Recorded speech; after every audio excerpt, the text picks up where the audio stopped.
আসিফ মাহমুদ ক্রীড়া উপদেষ্টা ছাত্র আন্দোলনের সামনের কাতারের একজন আন্দোলনকারী ছিলেন। তিনি তার ছবি এবং ব্যানার ফেস্টুন দেখে তিনি বলেছিলেন যে ভালোবাসা অর্জন করতে হবে কাজের মাধ্যমে। ছবি দিয়ে যে ব্যক্তি পূজার সংস্কৃতি সেটা আর বাংলাদেশে চলবে না। এই ছবি হোক ভালোবাসা বা স্বার্থ হাসিলের উদ্দেশ্যে, সেটা আর চলবে না। এখন থেকে ছবি টাঙানোর যে সংস্কৃতি এটাকে বন্ধ করতে হবে। নিজের ছবি আর নিজের নামের যে ব্যানার ফেস্টুন তিনি দেখেছেন একটা ক্রীড়া সংস্থার সামনে, তিনি তখন বলেছেন যে ভালোবাসা অর্জন করতে হবে কাজের মাধ্যমে। সঠিক কথা বলেছেন তিনি। যোগ্যতার মাধ্যমে ভালো কাজ করে সুন্দরভাবে সততার সাথে ন্যায়ের সাথে দায়িত্ব পালন করে ভালোবাসা অর্জন করতে হবে। ওই যে তেলবাজি করে বাংলাদেশে যে সিস্টেম ছিল, যে যাকে যত বেশি তেল দিতে পারত, যার নামে যত বেশি স্লোগান দিতে পারত, যত বেশি ব্যানার ফেস্টুন প্রচার করতে পারত, সে তত বেশি পদের অধিকারী হতো, চাই তার যোগ্যতা থাকুক বা না থাকুক। এরকম করে আমরা দেখেছি রাস্তায় টেম্পু চালাতো, কন্ট্রাক্টারি করতো, এমন ব্যক্তি অনেক বড় বড় নেতা হয়ে গিয়েছে, এমপি মন্ত্রী হয়ে গিয়েছে শুধু তেলবাজি করে। বাংলাদেশে তেলবাজির সময় শেষ। আসিফ মাহমুদ এই ক্রীড়া উপদেষ্টা জানিয়ে দিলেন যে ছবি টাঙিয়ে ব্যক্তি পূজার সংস্কৃতি বন্ধ করতে হবে।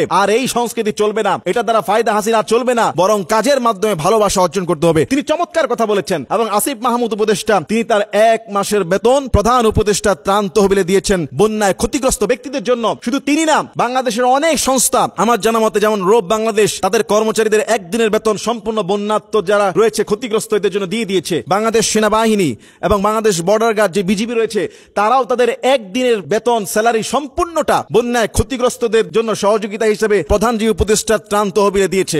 আলহামদুলিল্লাহ, বাংলাদেশে যে যেখান থেকে পাচ্ছে সবাই কিন্তু সাদকা করতেছে। মান যাল্লাযী ইউকরিদুল্লাহ করদান হাসানান ফায়ুদাইফাহু লাহু আদআফান কাসীরা। আল্লাহ বলছেন যে তোমরা আমাকে ঋণ দাও, মানে আমাকে দাও, মানে গরিবদেরকে সাহায্য সহযোগিতা সদকা করো, আমি আল্লাহ তোমাদেরকে এটা বহু গুণে বাড়িয়ে দিব। সুবহানাল্লাহ। ইন তুবুদুস সাদাকাতি ফানি'ম্মা হি ওয়া ইন তুখফুহা ওয়া তু'তুহাল ফুকারা ফাহুয়া খায়রুল লাকুম। আল্লাহ বলছে তোমরা যদি প্রকাশ্যে সাদকা করো তোমাদের জন্য উত্তম, যদি তোমরা গোপনে গরিবদেরকে দাও সেটা আরো বেশি উত্তম। সুবহানাল্লাহি বিহামদি সুবহানাল্লাহিল আযীম। সুতরাং বাংলাদেশের মানুষ যে যেভাবে পাচ্ছে আল্লাহর খুশির জন্য বন্যায় ক্ষতিগ্রস্ত ব্যক্তিদেরকে দান সদকা করছে।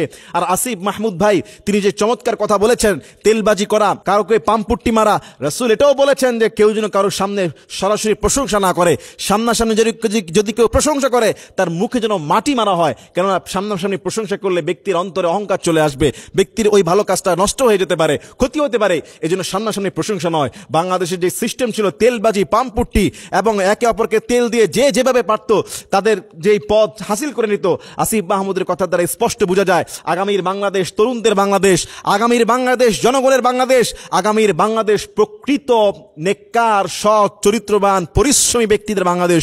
ইনশাআল্লাহ আল্লাহ তাআলা আমাদের সবাইকে সোনার একটা বাংলাদেশ উপহার দেওয়ার তৌফিক দান করুন। আমিন।